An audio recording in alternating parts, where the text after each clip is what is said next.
Éliminatoire Coupe du Monde 2014, l'Ouganda, prochain adversaire de l'équipe nationale du Sénégal. Rencontre prévue au mois de septembre prochain. Le président de la Fédération sénégalaise de football, plutôt optimiste, Augustin Senghor, qui estime que l'équipe nationale, les joueurs notamment, sont bien conscients de l'enjeu de cette rencontre. Écoutez-le. Les joueurs savent qu'ils ont un match important à jouer et surtout ils auront fort à faire par rapport à une équipe qui joue sa dernière chance. Une pression supplémentaire. Oui, mais bon, qu'il faut positiver. Je pense qu'aujourd'hui, c'est eux qui ont besoin de faire du jeu et de gagner. Et ça peut être aussi une bonne opportunité pour nous. Objectif atteint aux yeux du gardien de but de l'équipe nationale du Sénégal, Bouna Koundoul, qui juge que la mission consistant à rester leader, ils y sont parvenus, mission accomplie. Il a par ailleurs fustigé l'état du terrain suite aux intempéries qui se sont produites juste avant cette rencontre. Ce qui comptait pour nous, c'était le résultat et non le beau jeu, surtout avec l'état du terrain. Ce que nous voulions, c'était reprendre la tête du classement. Non, vous savez, je n'ai jamais eu de pression. Depuis 2007, je suis dans l'équipe nationale.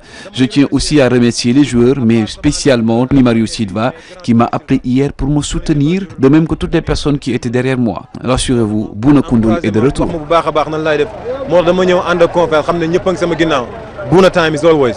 Et puis, suivez ce micro-trottoir de Cheikh Tidiane John qui a rencontré certains Sénégalais qui invitent leurs compatriotes à la patience, à leurs yeux, Alain Giresse, et dans une construction.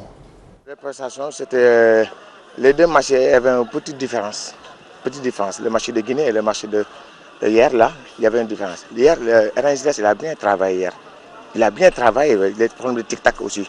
Parce que le problème, c'est le problème de milieu de terrain. C'est ça qui nous empêche hier, qui nous a vraiment un peu de difficulté hier. Hein? Les Sénégalais, ils ont des problèmes. Il y a des querelles intestines là, qui gangrènent le football sénégalais. Il y a des problèmes crypto-personnels. Et ça, tout ça, il faut que les Sénégalais laissent passer ça derrière. Giresse est en train de saisir son groupe maintenant. Il est en train de saisir son groupe. Il commence à écarter certains joueurs, à regrouper certains joueurs, à faire appel à certains joueurs. À mon avis, le match d'hier, c'est un match où les gosses se sont battus, ils ont géré les résultats et tout. Dans l'ensemble, ça peut aller. On a gagné, on est en tête. Mais si demain, l'Ouganda nous bat, on dit que c'est pas bon. C'est pas bon, on chamboule tout. Mais pourquoi? Et Olof Ndiaye day wax ne cin bu naree neex bu baxee day xeeñ. Il est en train de faire du travail, laissons-le faire. Je ne dis pas du bon travail, mais laissons-le faire. Mais ça prouve qu'il y a de mieux en mieux. S'ils arrivent à gérer tout un 90 minutes dans un contexte pareil hier, c'était pas facile, hein? C'était pas facile à Monrovia hier, là. Il pleuvait, bon, le public est hostile, etc. Les gosses étaient plus ou moins tendus. Les 15 premières minutes, ils ont su tenir, hein? Et après, ils ont réagi. Après, c'était aux Libériens d'être sur la défensive, hein? Ils pouvaient aller jusqu'à 3 ou 4 buts. Et puis les changements également, c'est des changements de bonne loi aussi. Hein. Et puis suite de la 21e journée de la Ligue 1 qui se poursuit donc aujourd'hui avec les rencontres Duc Douane AS Pikine Guédiawaye FC et US Gorée Casa Sport.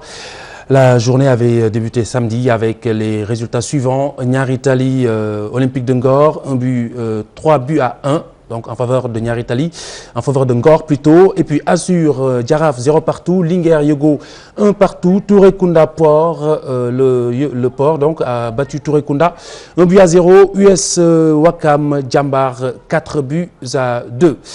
Au classement, Djambar en tête avec 37 points, Ngor deuxième, 37 points également, plus 8, Djambar donc plus 10.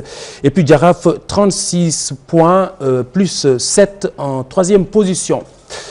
Et puis la Coupe des Confédérations, le champion d'Afrique 2013, le Nigeria en lice ce lundi à 19 h face à l'équipe de Tahiti, rencontre en cours. Hier, l'Italie a battu le Mexique par 2 buts à 1 et l'Espagne a dominé l'Uruguay toujours sur le même score, 2 buts à 1.